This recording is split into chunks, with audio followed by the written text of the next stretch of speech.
We're pleased to have Dr. Rosenbaum here. We have a couple of housekeeping points. If everyone will please mute your microphones, and we are going to be recording Dr. Rosenbaum's session for future viewing. It will be available, I think, on his YouTube channel as well as the Virtual Pathology Grand Rounds channel. If you will please submit questions using the chat feature, you can do that throughout the talk, and then at the end of the session we will moderate some responses to those questions. At the end of the talk we will provide CME and evaluation links for both Duke and non-Duke participants, and we also please ask that you fill out the evaluation. That helps us make sure that we are providing content that is valuable for everyone.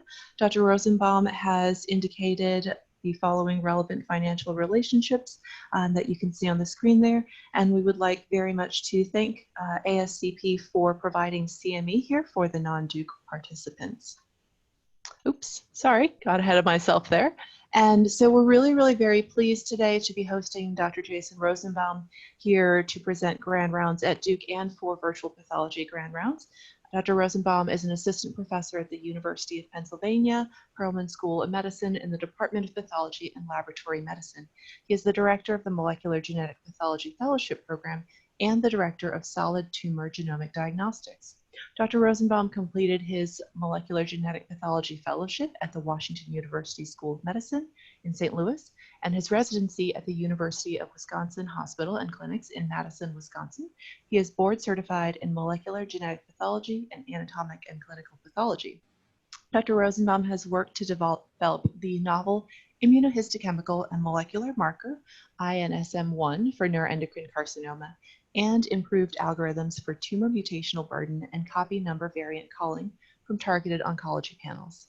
He has developed and administers the Penn Cancer Genomics Case Conference and serves on the Association for Molecular Pathology Professional Relations Committees and the College of American Pathologists Personalized Health Committee. Jason and his wife Debbie are the proud parents of 2 boys, Max and Bowen. Outside of work, Jason enjoys spending time with his family, writing, occasional karaoke, and various forms of comedy. He grew up in the San Francisco Bay Area where he wanted to be a cowboy. And so now he's in the wild west of medical genetics. Dr. Rosenbaum, you can share the screen. Thank you, Sarah, or Dr. Jang. Sorry about that. Thank you to the Duke Department of Pathology and to ASCP for sponsoring this. I'm very pleased to be here. Just a little bit more about where I'm coming from and what you can expect from this talk. I am a little bit unusual in the field in that I'm almost exclusively focused on next generation sequencing. I don't have other clinical obligations. I'm not also a hematopathologist, for example. And I don't have a research component. And so unlike many people that are operating in the field, I'm exclusively focused on next generation sequencing, which gives me a little bit of a different perspective of the global issues. And so even though some of the things I'm going to be presenting may strike you at first as a little basic, I'm hoping that the perspective I offer gives you some insight into a new way of thinking about next generation sequencing. Okay, that's not working. Okay. All right, so we're going to start really basic. What is NGS? Literally, it stands for next generation sequencing, which is not that helpful. The words next and generation don't really mean that much. I'm not persnickety about terminology in the sense that I would never correct you for using the term NGS, and I use the term NGS myself when I'm speaking to people about the technology. But when I'm trying to teach, when I'm trying to convey what the technology really is and what it means, I try to use the term massively parallel sequencing, because the words massively and parallel actually carry meaning, and I think they reinforce what we're talking about. So starting there, where does massively parallel sequencing come from? Massively parallel sequencing owes a huge debt. In fact, it wouldn't exist at all without the Human Genome Project, which in its simplest description was aimed at sequencing the 3 billion base pairs of the human genome. And that was important for a couple of reasons. One is that without the human genome as a reference, we wouldn't be able to do most of what we do in today's sequencing era. We need to have something to compare the patient to. But in addition, the Human Genome Project, much like the moon landing, introduced technologies that were not necessarily specific for the purpose for which they were designed. Shotgun sequencing, of course, existed before the Human Genome Project, but the Human Genome Project made use of shotgun sequencing at a scale that was previously never attempted. Shotgun sequencing is pretty simple. It sounds maybe a little bit intimidating, but the idea is that you take sequenced fragments of nucleic acid from the genome or portion of the genome that you're interested in. You align those fragments to something. In the case of the Human Genome Project, it was really to each other. You looked at the overlapping regions and tried to piece together the fragments. And you use that alignment to regenerate the full sequence. And that's because there is no technology that can just sequence 3 billion base pairs in order at a pop. And so some kind of fragmentation and subdivision of the labor had to be attempted.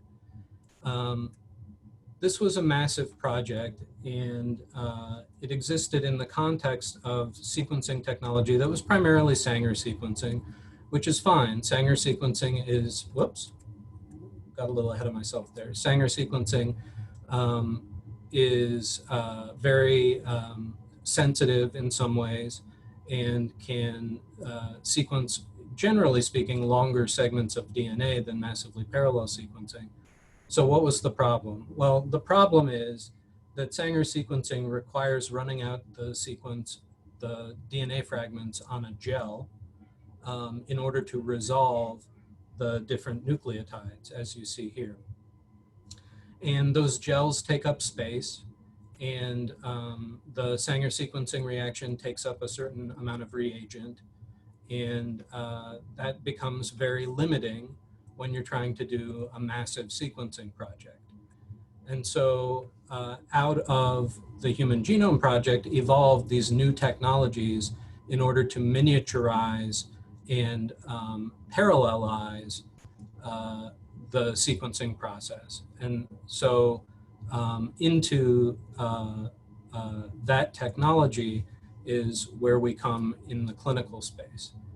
So that brings us to the question of why would you use massively parallel sequencing clinically if other technologies exist and they may be more well established. Why would you consider massively parallel sequencing? Well, to return to shotgun sequencing, if we look at it in the clinical space, it's a little bit different. Rather than aligning the fragments to each other and piecing together an unknown, we have the opportunity to align our sequence fragments to the reference because the reference now exists. And from there, we can regenerate the patient sequence.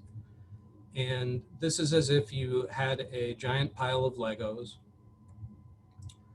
You follow the directions and you build a model. And I don't mean this example to be condescending. What I mean it to do is reduce something that is very complex at its core into just a fairly understandable concept. And one of the reasons that I like this particular example, is because I'm a 44-year-old white male, and so Star Wars holds a special place for me. But beyond that, this model, to me, illustrates that the human genome is incomplete and our understanding of genomics is incomplete, and there are plenty of gaps left to fill. So why use it clinically? There are tissue limitations to PCR-based assays, of which Sanger sequencing is one. Each individual assay requires some nucleic acid. In that context, there is an increasing need to test many loci in any given disease. And so you would have to multiply the amount of nucleic acid you needed by the number of loci if you were using individual standalone assays. And so, for example, if we take the IASCLC CAP-AMP guidelines for testing lung cancer, which were issued in 2018, they require or strongly recommend testing EGFR, ALK, ROS1, KRAS, BRAF, RET, MET, and ERBB2, which is the correct genetic name, rather, HGVS name for HER2. And independently of the fact that that is a lot of different genes to test by standalone assays, it also requires detection of different kinds of mutations. So EGFR would require SNVs and indels. ROS1 and ALK would require detection of structural variants, and for resistance, you would also need single nucleotide variants. And MET and ERBB2 also would benefit from having copy number variants detected. At the same time, so in parallel with this pressure to test more things, there is an increasing need to accommodate smaller and poorer specimens. As radiology gets better and better and biopsy techniques get better and better at hitting small targets, the specimens that we're asked to test become harder and harder, more difficult to extract enough nucleic acid, especially if you're operating in a regime of individualized standalone tests. And so when massively parallel sequencing became available, of course, it started out very expensive. And of course, at first, there weren't enough genes to make it cost effective. There weren't enough clinically actionable genes, I should say. But costs came down over time. And it turns out that in many ways, not in every way, but in many ways, massively parallel sequencing provides superior performance characteristics when compared to standalone assays. Again, that's not always true, but it is often true. Depending on the assay design, a massively parallel study may require only as much as 50 nanograms total of nucleic acid. So I want to take a moment here to talk about a concept that should be familiar to anybody that went to business school. I didn't go to business school, but I think it's a fairly straightforward concept regardless. And that is when you're providing a service or a product, you essentially, if you want to oversimplify things, you have three parameters you can try to maximize. You can try to maximize the speed at which you deliver the service. You can try to maximize the quality of the service, or you can try to maximize the cost effectiveness, in essence, minimizing the cost, keeping it cheap. And the principle they teach in business school is that you get to pick at most two of these parameters to maximize. And that's why the corners are highlighted. And so if you try to emphasize speed and cost effectiveness, you end up with a product that is fast and cheap, but it is not very good. It is of poor quality. And similarly, if you try to emphasize both speed and quality, the product ends up being fairly expensive. And this is usually illustrated in the context of food, which should be familiar to any pathologists in the audience.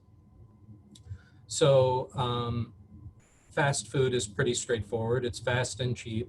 And whatever you think about the taste of the food, generally speaking, the quality is lower. In contrast, if you went to a fancy restaurant, the food is delivered to you relatively fast, certainly within minutes, on a scale of minutes from when it was ordered. We're certainly not talking about days.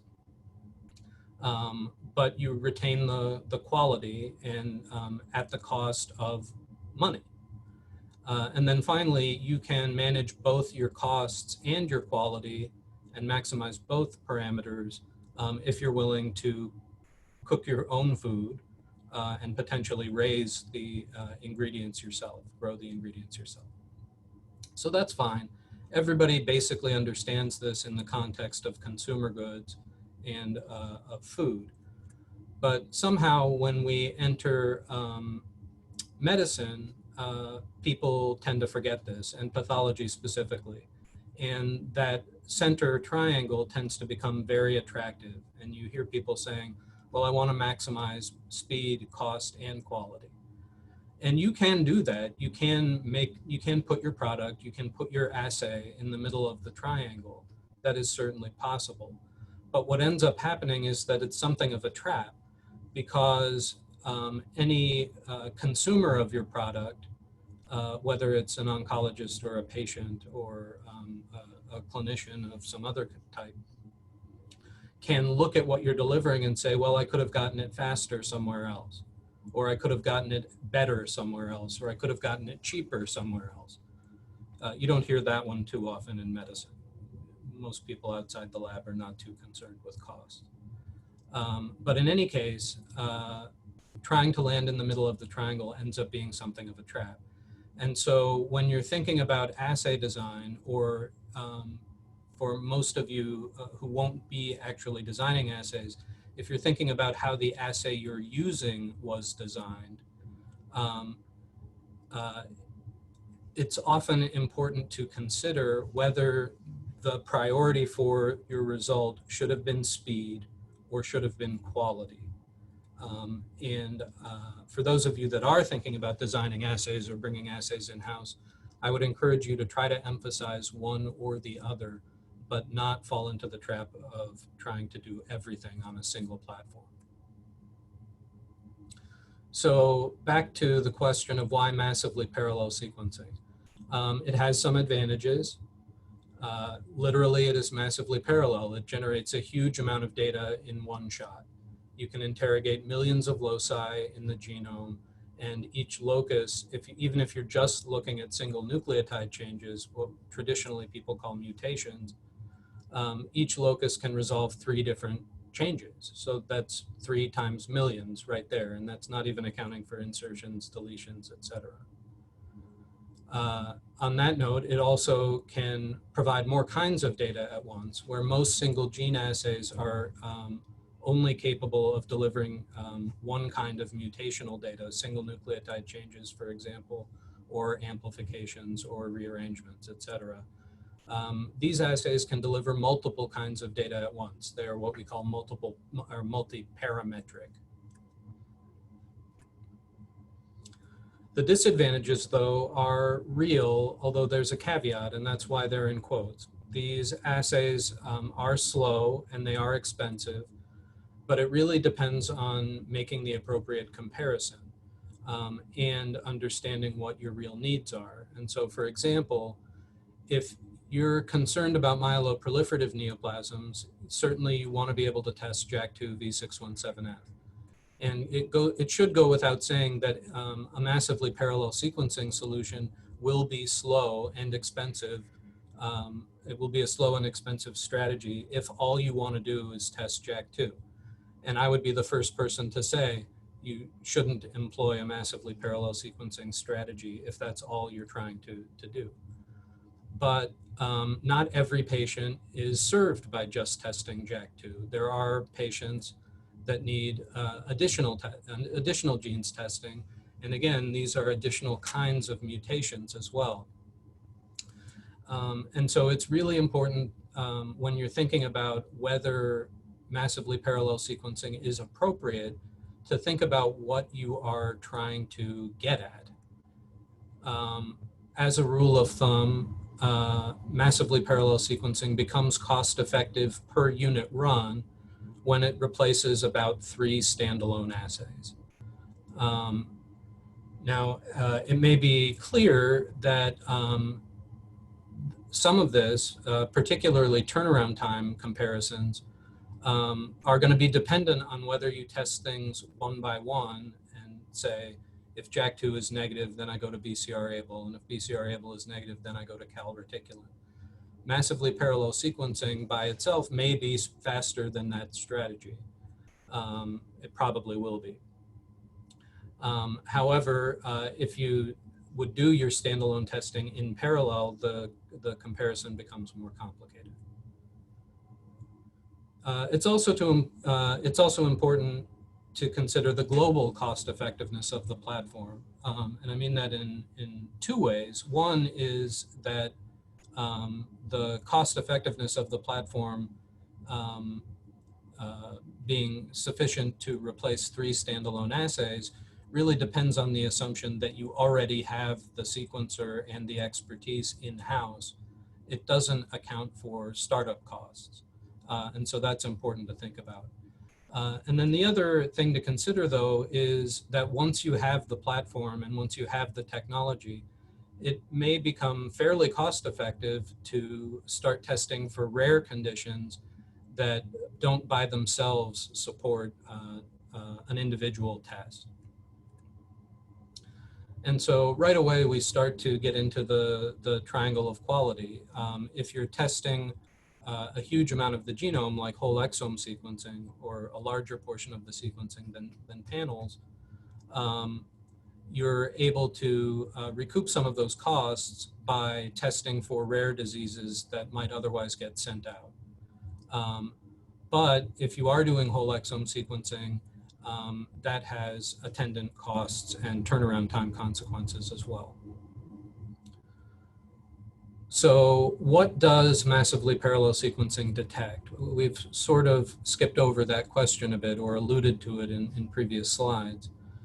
In order to talk about that, I'm going to lay a little bit of groundwork. What you're seeing here is an image capture from a piece of software called Integrated Genomics Viewer. And that's a tool that many of us use in the sequencing space in order to visualize our data.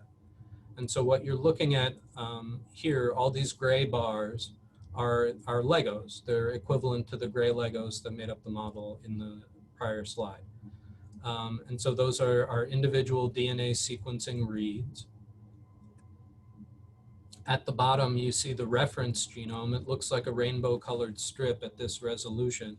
It's not actually rainbow, it's 4 colors, 1 for each nucleotide, A, C, T, and G. And at the top, you see a chromosomal map that gives us a sense of where we are and what the scale of what we're looking at is. The red hash mark in the chromosome indicates the position we're looking at.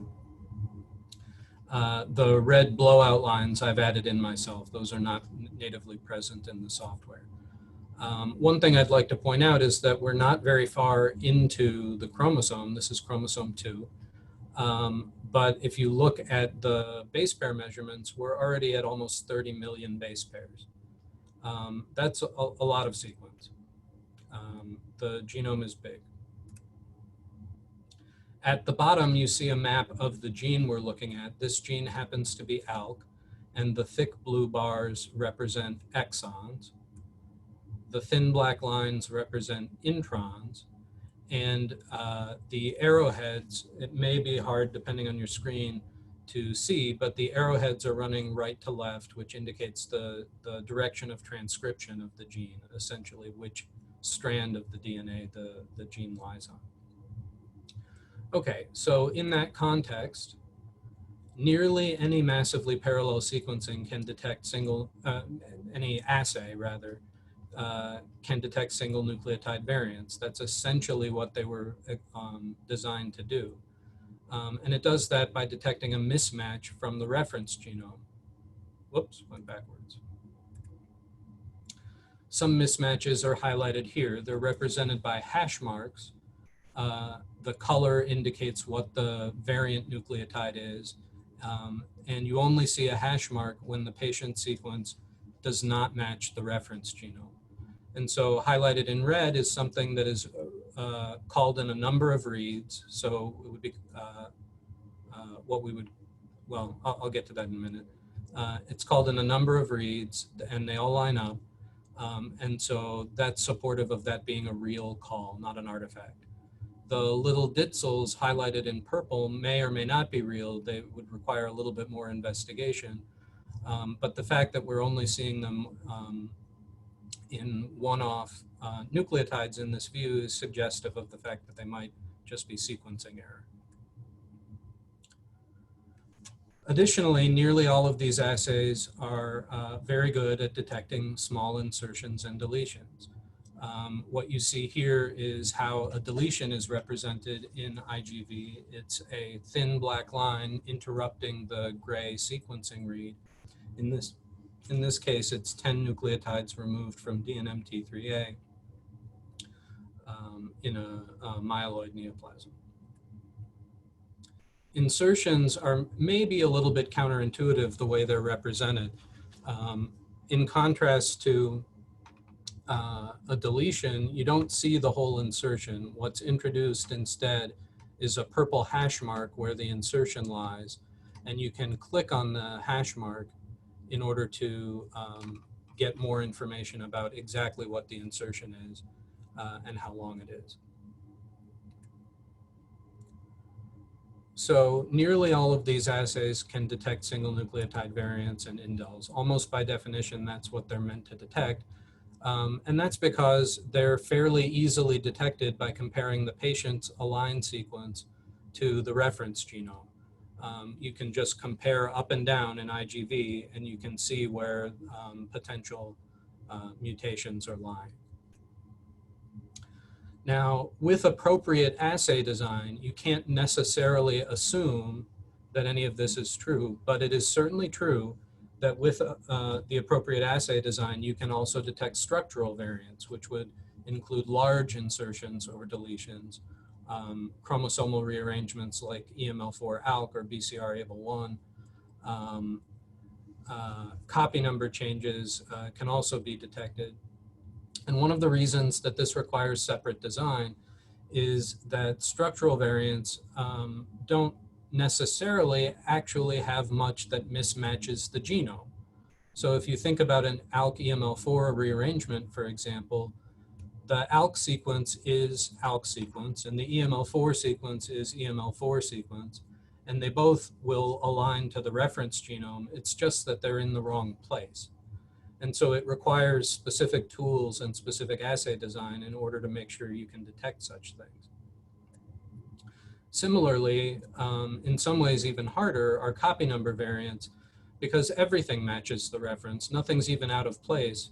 You just have too much. And the example would be HER2 amplification or any amplification, where you just have too much or too little of the sequence you're looking for, and nothing, strictly speaking, mismatches the reference genome. And so that requires special tools that can statistically assess the quantity of what you've sequenced.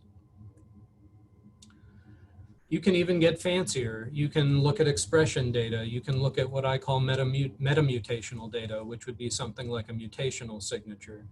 You can distinguish germline from somatic mutations, et cetera. But all of these things depend very much on assay design. And many of them, not all of them, but many of them come with trade-offs. So if you really wanted to be able to distinguish somatic mutations from germline variants, the only way to reliably do that is to sequence paired specimens. And by necessity, that is going to increase your sequencing costs. Paired, by paired, I mean a specimen with the disease and a specimen known to be free of the disease. So you can pretty simply state what does massively parallel sequencing detect by just saying it can detect anything involving nucleic acids given the right assay design. And that illustrates an important point, that it's a technique, not an assay. And what I mean by that is that saying something like the patients should be sent for NGS is about as meaningful as saying the patient should be sent for radiology or the patient should be sent for microscopy. It's not completely meaningless, but it's not on the other hand, that helpful without knowing what assay you want to run, what exactly you're looking for, what's the clinical question that's trying to be addressed. Generally speaking, very, very broadly, you can divide the clinical questions into two kinds of groups that really define how the assays are built. And these are panels versus exploratory assays. A panel assay is usually driven by a specific diagnosis or a specific condition, meaning something like cancer, something like cancer or even a subtype of cancer. It's a limited set of genomic targets, which constitutes a gene list usually, and it's the more common approach in adult medicine. Exploratory assays, in contrast, are usually agnostic to diagnosis, and they have very broad genomic coverage, often whole exome or whole genome. And they tend to be more common in pediatric medicine. It's less true than it used to be, but it used to be true that if you said that you were doing next generation sequencing in a pediatric context, you essentially meant whole exome sequencing. Whereas in an adult context, you essentially meant panel sequencing. Again, that's less true than it used to be, but it just illustrates the different practice patterns are dependent on context.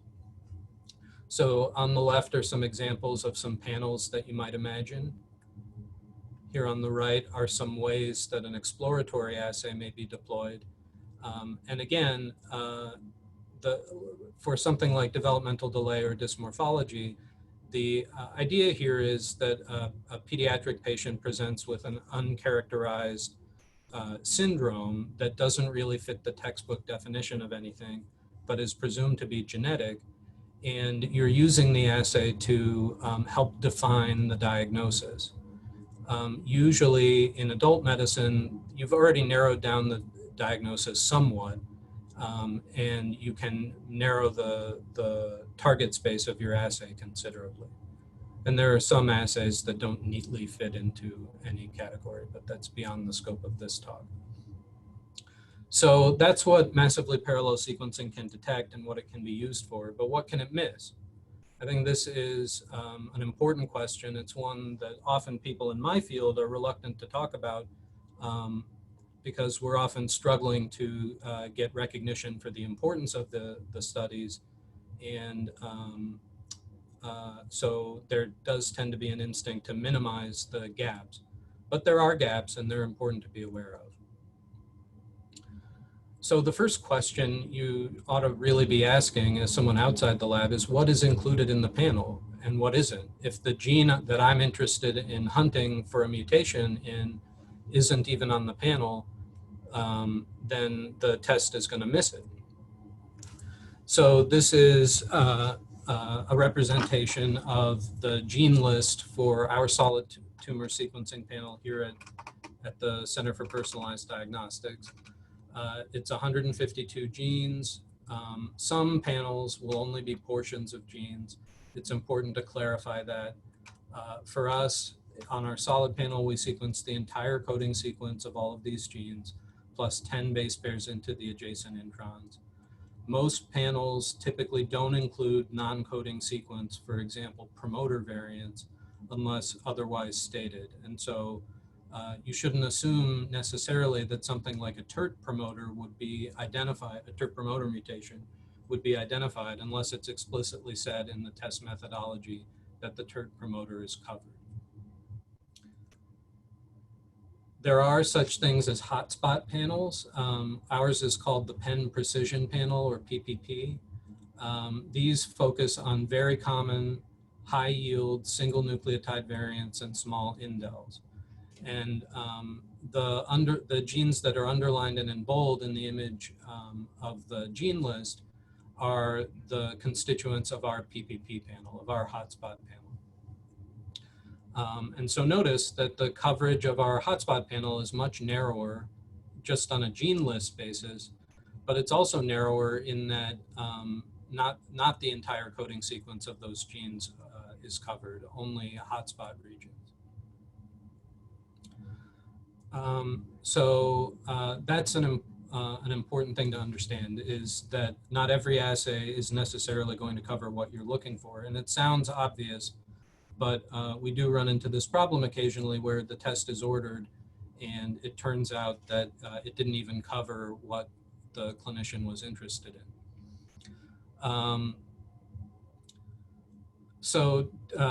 Rewinding a bit, going back to our view of IGV, I want to address this question of small indels that may have piqued your interest before. Why are these assays good at small indels but bad at large indels, or not as good at large indels? If we highlight one of these reads and we say, for the sake of argument, that it's about 100 base pairs long, they're usually a bit longer than that, but just for simplicity, we're going to call it 100 base pairs. If we introduce a deletion into that read that is close to 100 base pairs in length, it doesn't really leave a lot of sequence for alignment. And so the larger a deletion, and also similarly, the larger an insertion, the harder it is for the software to align the read appropriately to the genome, and you get what's called dropout. If the deletion or insertion affects enough reads locally, you get a lot of dropout. And you can maybe start to surmise that something is going on because your assay is underperforming in that region, but no actual variant is being called. You don't know specifically, for example, whether that's even an insertion or a deletion. And so the fact that we have fragmented the fact that we have fragmented the DNA has consequences.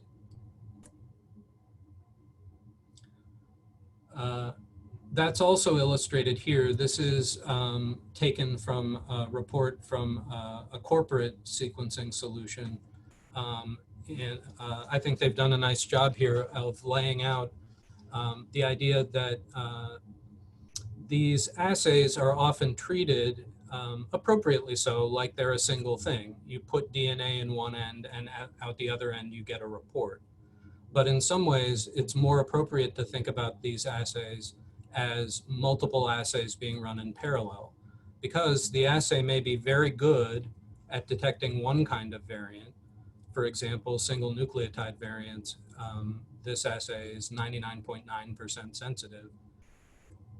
Not as good at detecting other kinds of variants, 98% sensitive essentially for insertions and deletions. And may vary quite a bit, maybe depending on tumor content for other categories. So copy number changes here drop from 99% sensitive to 92% sensitive, depending on the percentage of tumor nuclei.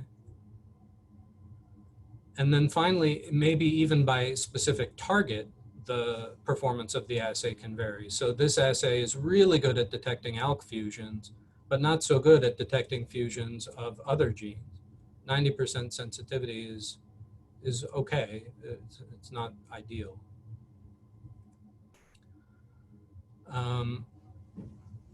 We get this question a lot: why does massively parallel sequencing take so long? And it's a fair question. Turnaround times are generally on the scale of weeks, not days, and that's to say nothing of hours. So you might reasonably ask the question, we've got two different panels here illustrated by our solid panel and our PPP. You might reasonably ask the question, do bigger panels take longer? Well, sequencing is batched, and if we sequence an assay that constitutes about 150 genes, on our assay, at the depth of sequencing we try to achieve, we can sequence roughly 20 specimens in a batch. If we kept the sequencing depth the same and reduced the number of genes to 50, we would be able to sequence about 60 specimens. But it doesn't change how fast the sequencer goes. The sequencer goes the same fast, the same speed, no matter how many specimens you're running. And if that's a little bit confusing, let's do this by analogy. ask yourself the question, can the airplane leave an hour earlier if all the passengers lose weight, or if all the passengers left their luggage at home? And the answer is no. The airline schedule is dictated by their expected ticket volume, not by the weight on the plane. The plane may marginally travel faster if it carries less weight, but it's not going to leave any earlier. So do bigger panels take longer? No, that is not the reason that massively parallel sequencing takes so long. What about assay complexity? Massively parallel sequencing, I've reduced it to a very simple framework here, but it's in truth much more complex. There are different stages to the sequencing process, and each of those stages has sub-stages, and there are even intervening steps that I'm not illustrating here. And each of these steps does take time. So acquiring the specimen can be as short as hours, but it may take weeks if you're requesting material from an outside institution. The library preparation takes hours to days. Sequencing can take hours to days. The bioinformatics pipeline can range quite a bit. And interpretation and reporting, just like interpretation and reporting of histology or radiology, can be done quickly under the right circumstances, but can also be delayed for a variety of reasons. So you might look at this and say to yourself, well, if we got lucky, or if we design things very carefully, we might be able to keep every one of these stages to hours, and we might be able to get a turnaround time of 1 to 2 days. And that is technically possible, but and it is a component of the answer, but it is not the whole story. Again, because sequencing is batched. Batches wait to fill. Or they wait until a pre-scheduled time to leave, like an airplane. And the frequency of the runs is dictated, not detected, by the expected case volume, not by any previous steps in the workflow. So unlucky specimens get added to the run first and end up with a slower turnaround time. And your lucky specimens get added to the run last and have a faster turnaround time. And so the real answer to the question of why massively parallel sequencing takes so long is because it's so expensive. We can't just run these assays, generally speaking, one-off, one at a time as they come in. If we could do things much faster. There are some exciting and interesting new technologies that are being introduced that may help ameliorate this problem, but it continues to be a problem currently. So wait a minute, why offer a hotspot panel if it's not any faster than the regular panel? Well, I'm so glad you asked. The reason is not because it's faster to run the hotspot panel. The reason is that the hotspot panel can tolerate poorer specimens, specimens with less DNA or more highly degraded DNA of poorer quality, may be able to be run on the hotspot panel where they might not make quality cutoff for the bigger panel. Okay, so back to pre-analytics, which can be a huge time hole in this whole process. Let's ask the question why we evaluate the tissue at all. Why can't we just do specimens straight to sequencing without looking at the tissue? And this is in the context of tumor sequencing, not germline sequencing. First of all, we have quantity and quality cutoffs, but those quantity and quality cutoffs are dependent on measurements of the nucleic acid proper. So they're dependent on the input that is given, so the quality or type of the specimen, FFPE versus fresh, for example, or the number of nuclei. So here are images taken from the exact same neoplasm, one of which has more nuclei, more concentration of DNA than the other. And so would represent a better specimen. But the minimums for the assay also depend on the output. What are you trying to identify? If you're just trying to identify SNVs and indels and you can ignore other types of variants, then you don't need as much DNA, and that's the principle behind the PPP assay.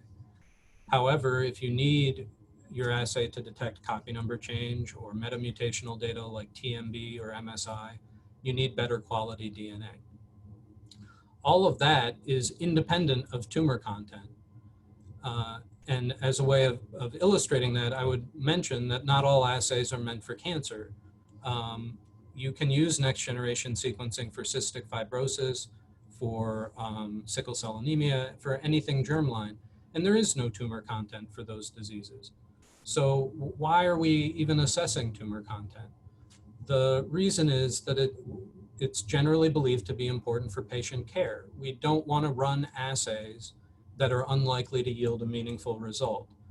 Basically, we're trying to reduce false negatives. This prevents unnecessary delay of treatment, and it allows you to pursue alternative specimens or alternative testing if that's warranted.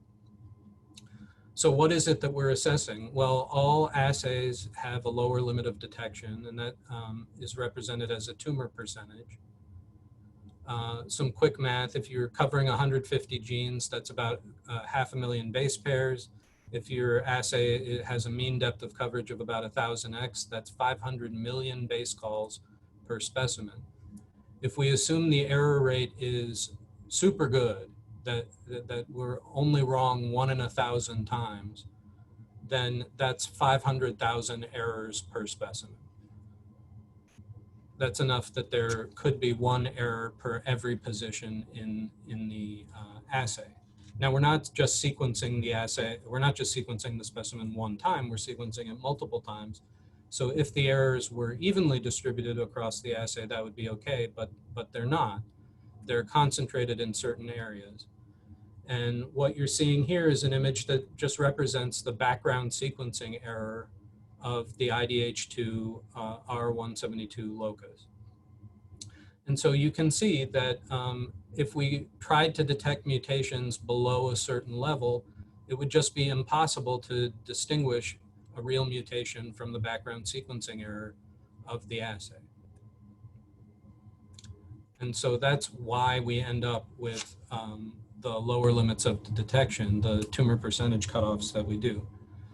It is important to point out that it would be unreasonable to formally validate every mutation at every position of even a medium-sized assay like our solid assay. And so validations for these assays are a little bit different from traditional laboratory medicine validations in that they're statistical. The lower limit of detection that is derived is essentially an average of the lower limit of detection across the entire assay, a weighted average. And for most assays like ours, the lower limit of detection ends up being roughly 5 to 10%.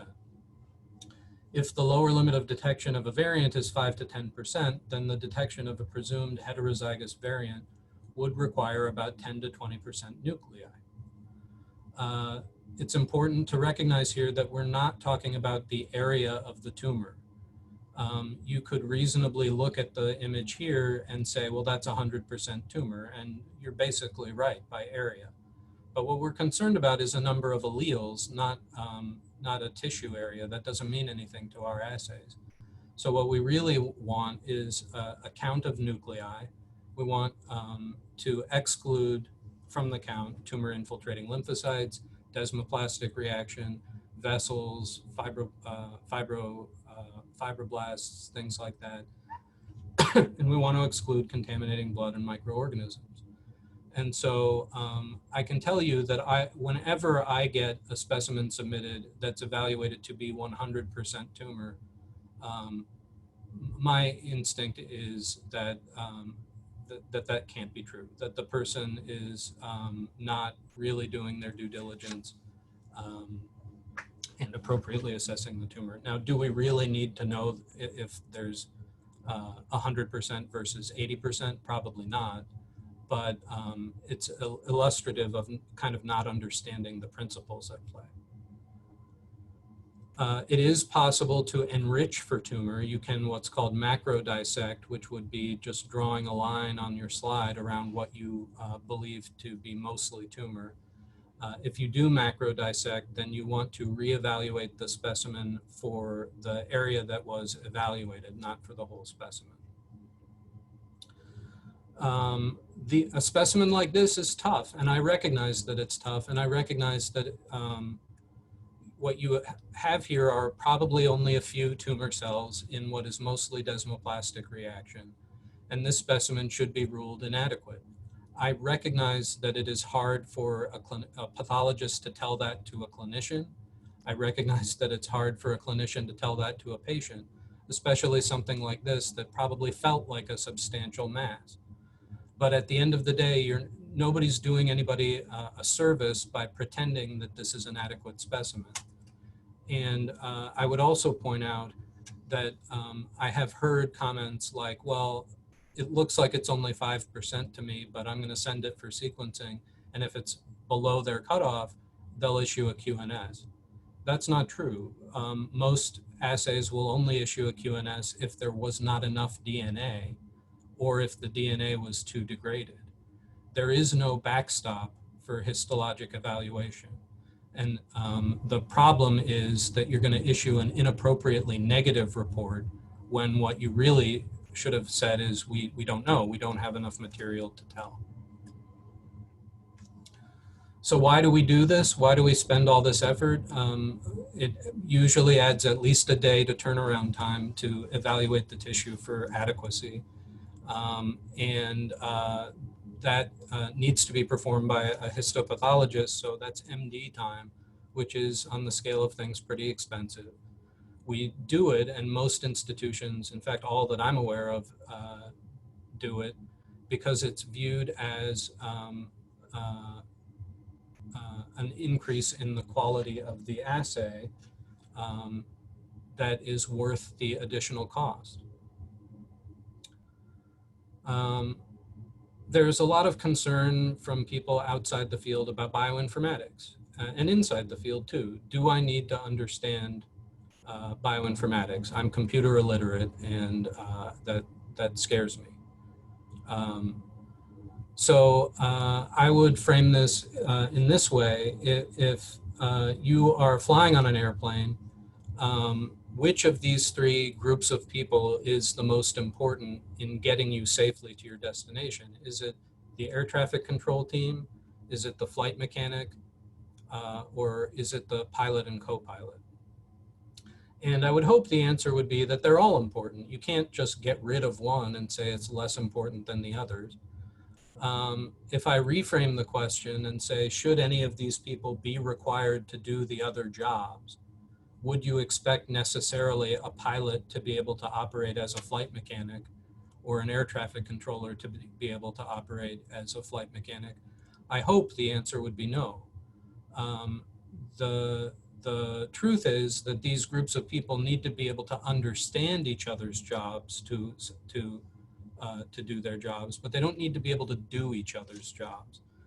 And so the analogy here to bioinformatics is that you don't need to have a huge depth of understanding of programming or of data analysis in order to interpret or use molecular data. What you need to be able to do is ask the appropriate questions of your bioinformatics team. So what even is bioinformatics? Bioinformatics is using computational tools to interpret biological data. And that word biological is critical. It's not interchangeable with informatics generally, or clinical informatics, or data analytics, or variant review, and it does not mean anything related to computers. The bioinformatics team is responsible for developing and managing the dry lab components of the assay, which are illustrated here on the right as a pipeline. And anticipating your question, yes, but what do I need to understand about bioinformatics? You don't need to understand everything about the pipeline, all the tools being used, and how they were set up. You need to understand what is the fundamental process, which we've already talked about. You're aligning fragments to the reference sequence and generating the patient sequence. You need to understand what can the assay miss, which we've already talked about, and it's because of a bioinformatic issue that the fragment is a certain length. You need to understand that the performance can vary, which we've already talked about. You need to understand that there's a background error rate, which we've already talked about. You need to understand that the VAF is at best semi-quantitative, and we'll hopefully talk about that in a second. I'm running out of time here. What is a variant of uncertain significance? Great question. Again, thank you for asking. According to the current guidelines for interpretation, which were issued a couple years ago, we use a categorization system that operates on four tiers, essentially, from benign to clinically significant. One of the important issues here is that this reporting system has dispensed with the term pathogenic in favor of clinical significance. And one of the reasons for that is things like a drug resistance variant. It's difficult to call it pathogenic, but it is very important. And so overall, it's to the good that we don't really think about pathogenicity in the context of cancer in the way we do sometimes with germline disease. It's also important to point out that the tiers, tier 1 and tier 2 in particular, are subdivided based on evidence type, not by evidence quality. So you can have really, really good, strong evidence that a variant is benign, but that doesn't make it tier 1. And at the other end of the spectrum, the FDA can have used maybe mediocre evidence to approve a therapy that still means that the variant is level A evidence in tier 1 category. So what's a VUS? If you have benign on one end, VUS in the middle, and clinically relevant at the other end, benign variants are basically those variants that are too frequent in the population to be related to the disease you're concerned with. Sometimes somebody has published something saying that, yes, this variant is benign, but it's rare. At the other end of the spectrum, something is associated with disease when there is defined literature or database evidence of a diagnostic, prognostic, or predictive association. In the middle is a VUS. It's something that we don't have enough information about to say something significant about. And there are, gradations, and so we do have these intermediate categories, but at the end of the day, a VUS is what it sounds like. We don't know what it means. Okay, real quickly, I'm going to walk through how you interpret a report. There are a lot of numbers and symbols on a report like this. What do they all mean? At the end of the day, you can ignore most of them, is the bullet point here. Any of these should be representing standard nomenclature, the gene name, the nucleotide name, and the protein variant. Notice that usually it's the protein variant that people refer to a mutation by, but occasionally, and BRCA1 is a good example, people may know the variant by its genomic name, or by its nucleotide name rather than its protein name. But for the most part, you can focus on what you need to focus on. All of this other stuff here, the genomic location and the transcript ID, are really to help resolve areas that are confusing. And I'm not going to go into how that can happen or how that can help. But for the most part, most people don't need to use this data, but it actually does need to appear in the report. And then we have quantitation. How do I use the VAF? Very quickly, the VAF is usually taken to mean approximately 1/2 of the tumor cellularity or the subclone cellularity. But this is affected by intra-assay variability that's much, much more significant in these assays than it is in most laboratory assays. Meaning, if I ran the exact same specimen twice, I could get a very different VAF value, up to 15% depending on the assay design. It's also affected by concurrent cytogenetic changes, the accuracy of cellularity, etc.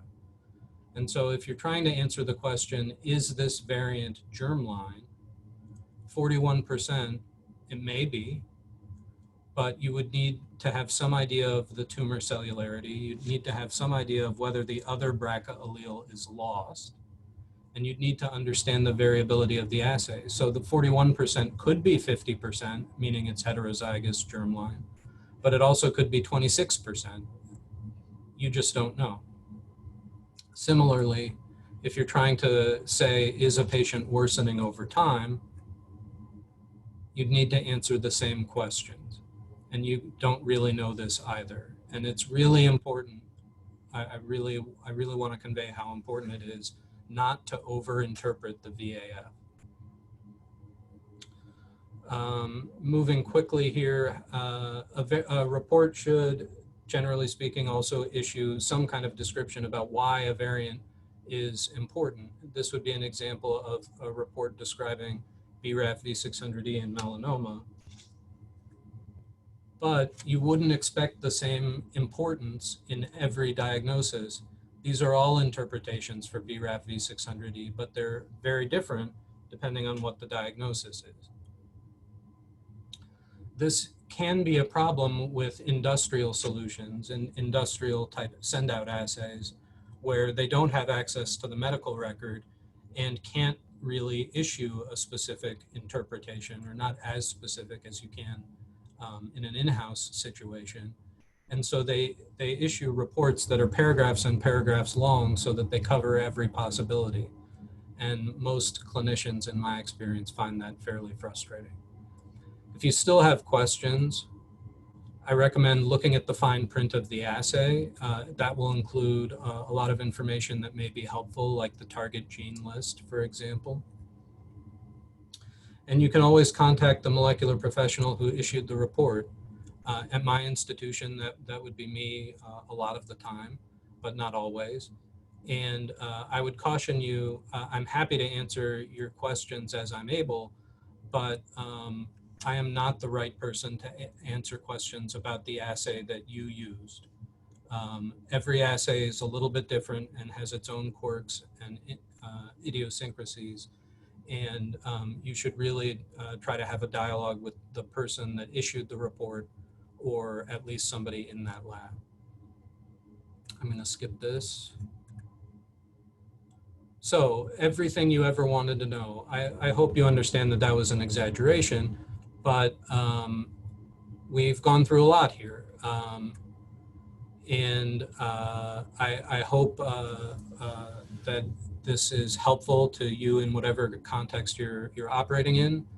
And I'd like to say thank you to my lab, to the ASCP, to Duke, and to Dr. Jang for the invitation.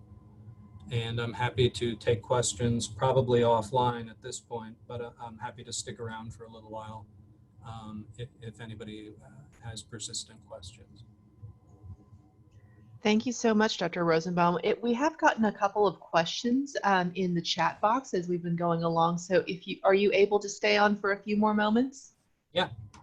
So from Jason Howard, does the reference genome that you use reflect that it is diploid, so there will be some mismatches between the parentally and maternally derived sequence? Does the reference, okay. No, the reference sequence is a single sequence. So the problem of polymorphisms in the population is a real one. And it's worth addressing actually in the context of things that are going on in the world right now, because there are databases that exist that help you look up a variant and see if it's a polymorphism. But those databases essentially have been constructed by sequencing a lot of specimens from a lot of people presumed to be free of cancer. And there's bias in who got sequenced. And so one of the real world consequences of this is that assays that try to estimate tumor mutational burden tend to call tumor mutational burden higher, all things being equal, in persons of African or Asian descent than in persons of Caucasian descent, simply because all the polymorphisms in people of Asian or African descent have not been categorized yet.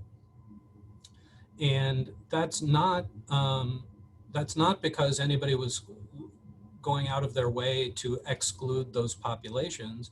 It has to do with history and resource availability and things like that that are well beyond the scope of the people that design and operate these assays. But the end result is, nonetheless, that people of color get slightly poorer care in that context. And so I think it's a really good example, and I'm glad that that was the first question. I think it's a really good example of how systems can be biased even without there being any particular malicious intent, or very indirect at, at any rate. Hmm. I know that actually answers a question you didn't ask, but I'm glad I got to springboard off of what you did ask. Okay. So I got another question of what is the cutoff of medium large indel that is easily missed by NGS? Yeah, great question. There is no cutoff. It's going to be dependent on the read length of your assay and the tools you're using to detect the small indels, basically. And it's really hard to actually get at the answer to that question in a formal validation, because what you would want to do is introduce indels of varying lengths at the exact same position, test how your assay, how reliable your assay was at picking up each of the different lengths of indels, and then do your math from there. As you might imagine, that's really difficult to do and expensive. And so most people use somewhat less rigorous cutoffs, I'll say. They recognize that there is variability in what they're able to detect, but exactly where the threshold should be usually remains a little bit mysterious. Okay. Just a few more questions. How do you define a subclone? It seems difficult to find definition based on VAF. Yeah, I would not do that by VAF. Like I said, the VAF is really, at best, a semi-quantitative metric. It's not to be trusted necessarily, especially if you only have two variants and you're trying to say one is at a higher VAF and one is at a lower VAF, so the lower one represents a subclone. I would say that that is grossly inaccurate. The higher VAF could be because that allele is also amplified, or it could be because the alternate allele was also deleted. It could be, if your assay is designed based on an amplicon chemistry, which we didn't talk about, it could be because of amplification bias. And so there is no way to define subclonality by VAF. Subclonality really should be an issue of interpretation. If you have enough different variants so that you have let's say 5 variants at a high VAF that's pretty similar, and 5 variants at a lower VAF that's pretty similar, maybe you can then start to draw a conclusion that the lower 5 VAF variants represent a subclone. But that's an issue of interpretation of all the data in context, also taking into the context the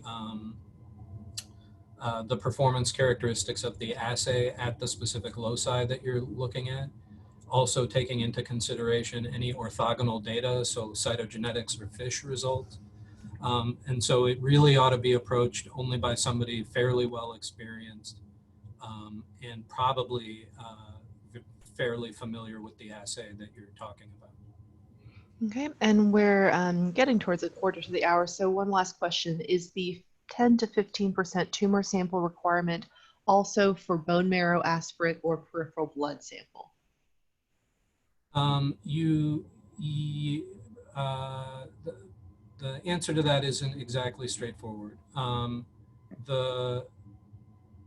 If you're going by what I told you, that the lower limit of detection is really dependent on the error rate, then yeah, it holds true no matter what the specimen. The sequencer is not going to do better than 1 in 1,000 errors just because the tissue is fresh versus formalinized.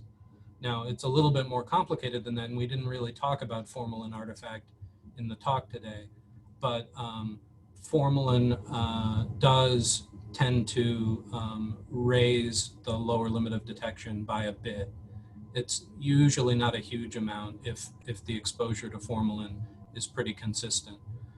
So at a high volume institution like where I work, formalin exposure is generally less than 72 hours, which is good. Um, uh, at smaller, lower volume institutions, particularly places that may not be staffed on weekends, where specimens may sit in formalin longer, the formalin exposure becomes more of a concern and may raise your minimum input requirements. All right. Well, thank you so much. We're about to quarter past the hour. So thank you so much to Dr. Rosenbaum. We have a lot of comments saying thank you for a wonderful talk. I'm sure if you could hear us all clapping, the sound would be thunderous. And thank you to everyone for participating. Please, the link to claim CME as well as the evaluation links are there. Again, please do fill out the evaluation so we can keep these virtual pathology grand rounds meeting your needs for education. And thank you, of course, to ASCP for CME and to the Duke Department of Pathology for hosting this grand round. So everyone have a good Friday, stay safe and stay healthy. Thank you all for your attention.